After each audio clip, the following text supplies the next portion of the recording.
There's a new ergonomic office chair in this box. Let's open it up, build it, and check it out.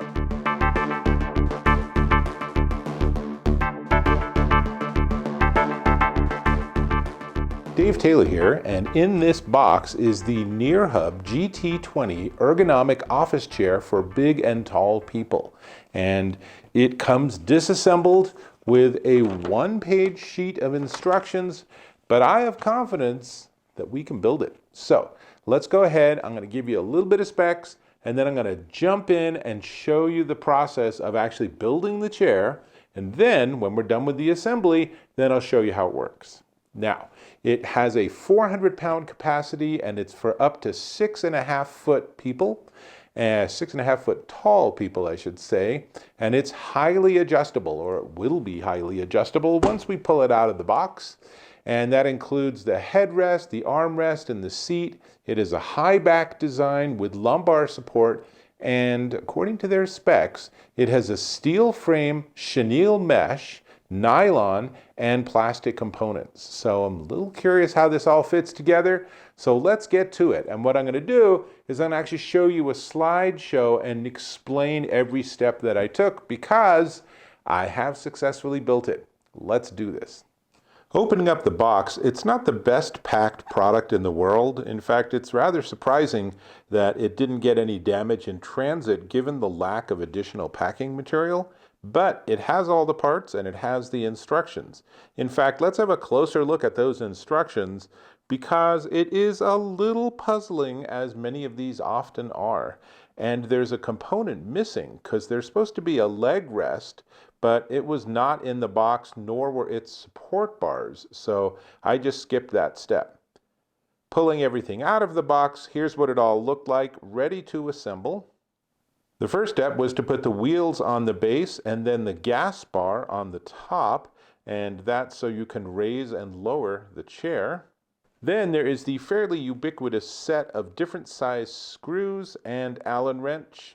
Second step is to put the arms on the seat, and there's no way to tell which one's on which side, which is just some lazy labeling on their part. They could easily do that, but if you flip the whole thing over, you want to make sure that the armrests are parallel with the seat, and that will tell you you have them oriented correctly.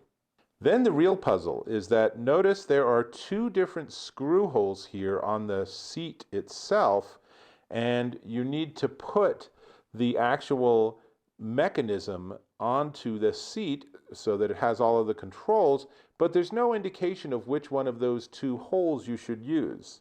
From trial and error, the one where the screw section is higher up is the wrong one. Given the length of the bolts that you're using, the lower screw holes on all 4 points are the correct ones. And once that's assembled, here's what it looks like from underneath. And we're almost done already. So next step is to put the headrest on, and you can see that's 2 bolts. And in this case, I had a bit of an issue because the inspector's sticker covered up one of the holes that we'll use subsequently. So I had to actually take a knife and carve that hole open, and then there's this little plastic piece that just covers the 2 bolts to give it a more attractive appearance. And we're done. And now there are 2 levers, one of which is the primary lever you'll be using. If you push it into the chair, locks the back. If you pull it out, it lets the back go forward and backward. And if you actually lift it, then you can lower the chair. If you want to raise the chair to its highest position, get off the chair and then tilt this lever and it will rise all the way to the top. The second lever is used to move the seat forward and backward. And that is something that I was a bit surprised by because the graphic here on this second control does not indicate that's what would be the case. Be that as it may, I have successfully built it, so let me jump back on camera and show you what it looks like. Chair assembled, and it's pretty darn comfortable. As you can see, there's that lumbar support, there's the adjustable headrest, and there are little buttons on the armrests that I can lower and raise them. And then there are these 2 levers. So if I want to lower the chair, I can do that. And if I want to have it tilt back more, I can pull this out. And now, once I lean forward to unlock it, I can fall back too far. I don't like that so much, so I'll push that and then it's adjusted. And then this other lever down here, this one, actually lets me adjust the relative position of the seat to the back so that I can slide it out a little bit. And I'm 6'3", and this is a pretty darn comfortable chair.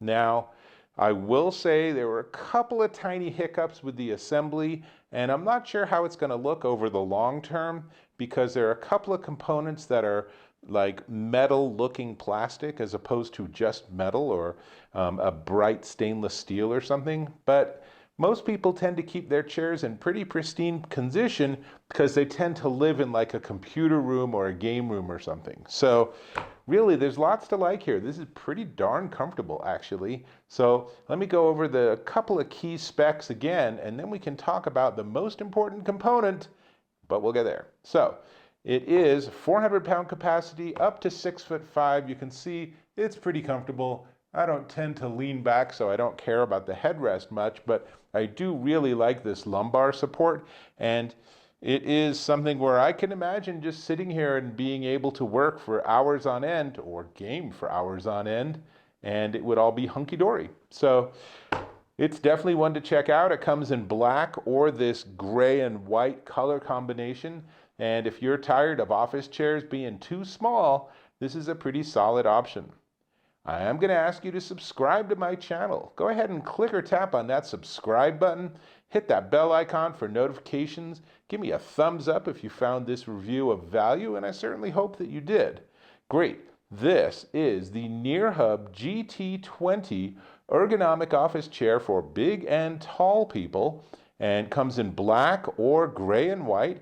And it's $319 currently, minus $50, dropping it down to $269 at Amazon.com.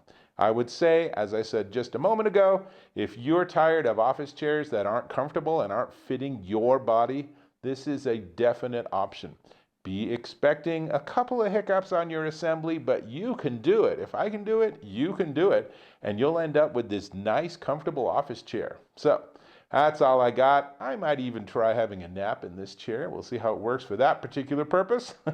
So I'll hope to catch you in my next video.